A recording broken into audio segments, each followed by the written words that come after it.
In fact, up here, right for you, I have the scanned version of the first time Romeo and Juliet meet. And for any of you English buffs, you might recognize this pattern, this rhyme scheme pattern, as the pattern of a sonnet. From the moment they meet, their words literally create a perfect sonnet, which even to this day is revered as the most loving type of poetry, because the meter matches that of a heartbeat, and the words perfectly sync up to each other, just the way two people's meeting should be. Also, though, I have this line pulled from the prologue. And going back to that idea of meter, the meter Shakespeare uses the iambic pentameter, which is a 10-beat line with 5 iambs, which are like beats of 2 syllables, one stressed and unstressed. So it sounds like this. Can you guys caught that back? Thank you. Okay. Yeah. So if we look, and I have the stress markings right there. So if we all say the word piteous, we say with 3 syllables, piteous. However, the way Shakespeare's written it into his meter, you have to say piteous. You have to give the last 2 syllables 1 beat. And the way that sounds, piteous, piteous, the word trails off just like the word means. It makes the word sound more piteous when you say it. Then you also have that. But even as Shakespeare has evolved, it's still been interested in language. For example, in the movie adaptation West Side Story, Tony's song for Maria is very interested in this marriage between language reflecting what the words mean.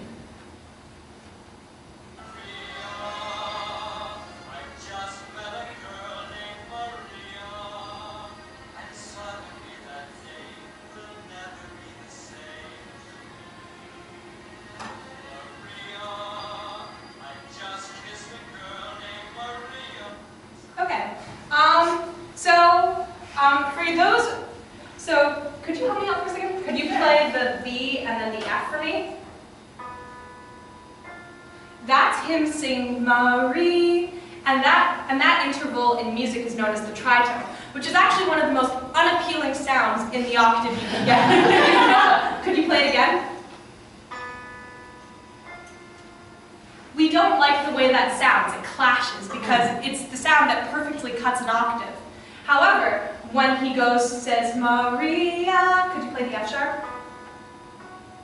That's a perfect fifth, and that's one of the most pleasing sounds that we have in our Western music listening library, I guess. So the way he says her name encapsulates exactly how he feels about her. At first, it's like it's fraught with tension. He shouldn't love her. It's not right. There's so much danger there. But when he finishes saying her name, it's the resolution to all that tension you hear in the note. Well, she's also the cause of the tension, but then she's also the resolution to it. And that's how he feels about her. Thank you for doing that.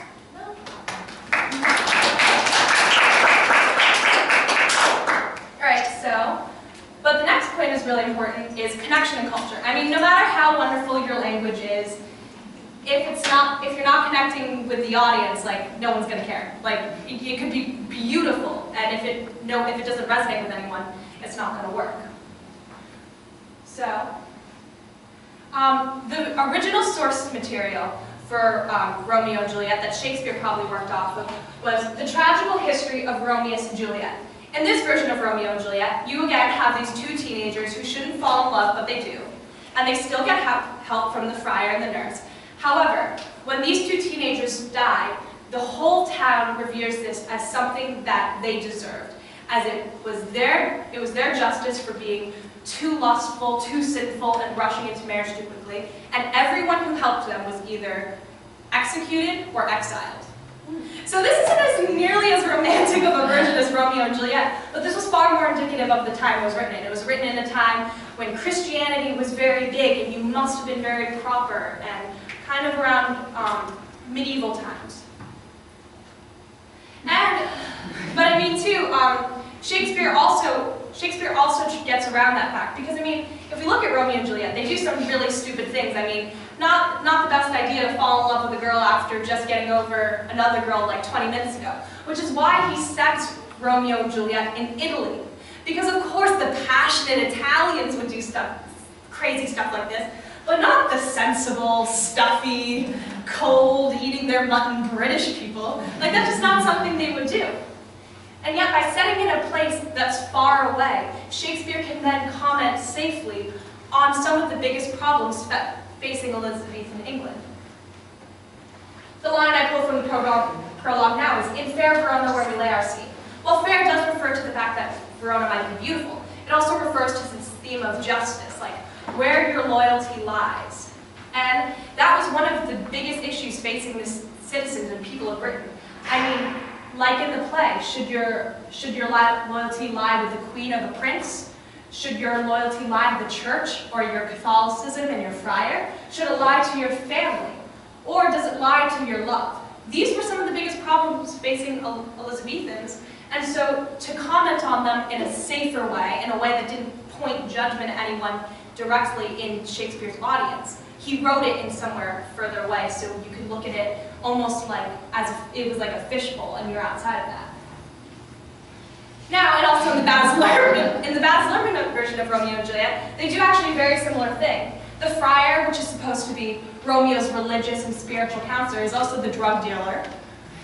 You've got Mercutio, who's supposed to be his very noble and loyal best friend as a cross-dresser, which was very, very radical for the early 90s, late 80s. And then you have Tybalt, who's again supposed to be Juliet's noble, honorable cousin, and yet he's a leader of an illegal gang. Which does raise some pretty big questions. I mean, like, that's still very prevalent today. Like, can someone be seen as noble and good, but engage in illegal activity like the friar or Tybalt? And also, especially as gay rights movements are picking up more momentum as our present day, like, how does that perception of having a noble best friend being a cross-dresser change now in the days when there's far more equality for gay rights? No. But just as much as Romeo and Juliet reflects the culture it was written in, Romeo and Juliet also shaped the culture. Would you mind reading what's on the screen now, in pink? I really got hiccups, that's me. I'm so sorry. Oh, speak again, bright angel, for thou art as glorious to this night, being o'er my head, as is a winged messenger of heaven unto the white upturned wandering eyes of mortals that fall back to gaze on him, when he bestrides the lazy pacing clouds and sails upon the bosom of the air. Awesome! Okay, so if we look at this, before this play specifically, no man had ever compared any woman to an angel. In fact, because biblically, angels are actually supposed to be these beefy, really strong men that are like the warriors and messengers of God. Not like these delicate creatures that are so beautiful. But by Shakespeare writing this, he changed that perception completely. And also, I have some words around this, words that Shakespeare created, that also changed like the culture around. Like, he named what gossip was, all that secretive talking in the Elizabethan courts.